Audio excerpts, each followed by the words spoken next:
Gautami Godavari bridge సమీపంలో చిరుతపులి సంచారం స్థానికంగా కలకలం రేపింది. కొద్ది రోజులుగా రాజమండ్రి పరిసర ప్రాంతాల్లో చిరుతపులి పర్యటిస్తోందని వార్తలు వస్తున్న నేపథ్యంలో అధికారులు పులి జాడను కనుగొనేందుకు ప్రయత్నాలు చేస్తున్నారు.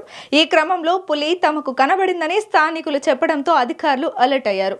గోదావరి తీర ప్రాంతంలో ఉన్న జింకల కోసం పులి వచ్చి ఉండవచ్చని భావిస్తున్న అధికారులు పులి పాదముద్రల ఆధారంగా పులిని పట్టుకునేందుకు గాలింపు జరుపుతున్నారు.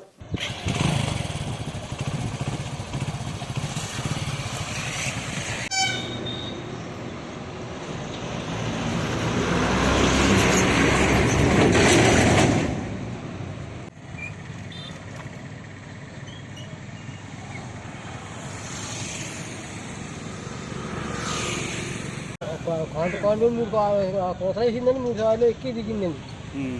మేము వెళ్ళిపోయాం ఇక మా సంగడికి వెళ్ళిపోయాం. నాది గోపలంక అండి, మసపల్లి గంగరాజునండి. 1 గంటకు నేను ఏటకండి అదరికి ఏటకెళ్ళానండి. ఏటకి వెళ్తానండి 3-5 సరే అండి దుబ్బులు ధర అని దుబ్బులు పెద్ద కొట్టుకుంటూ వస్తుందండి. అది మొత్తం కూడా భయంకరంగానే ఎడగొట్టుకు వస్తుందండి. నేను ఏటిపిల్లు అనుకున్నాను. ఏటిపిల్లు అయితే అంత సౌండ్ రాదు అని ఆలోచించుకుని ఏం చేశానంటే మళ్ళీని ఈ ధరకు వచ్చేసానండి. ఈ ధరకు వచ్చేసరికి తెల్లారిపోయింది. తెల్లారిన తర్వాత ఓబలంకి వచ్చానండి. ప్రసాద్ అన్న కుర్రోడు ప్రసాద్ అండి, ఒరే నువ్వు బ్రిడ్జి కాడ ఆడుతున్నావు, బ్రిడ్జి కాడికి వెళ్ళింది అది అలా దిగువలకి వచ్చేసింది, దీని అడుగులు చూడరన్నాడు. అడుగులు చూశానండి, బార్ లెక్క ఉన్నాయి.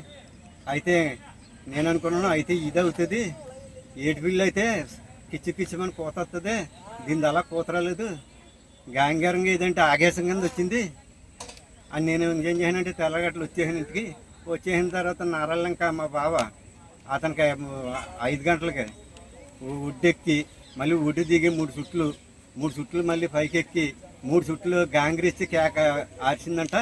ఇంకా ఉపయోగం చేయడంటే నామ వేసుకుంది. ఆ మైపు దెబ్బకి వెళ్ళి మైపు దెబ్బ నుంచి ఆడవాళ్ళని ఎక్కిచ్చేసుకుంది. మళ్ళీ వంతునగడికి వచ్చి ఇక్కడ కిల్లిపోటు కూడా చెప్పారు. కిల్లిగడ చెప్తే ఇలా పెద్ద పుల్లి తిరుగుతుందా రైతులు కానీ వెళ్తారేమో వెళ్ళొద్దాను అని చెప్పారు. అంతవరకే తెలిసండి నాకు.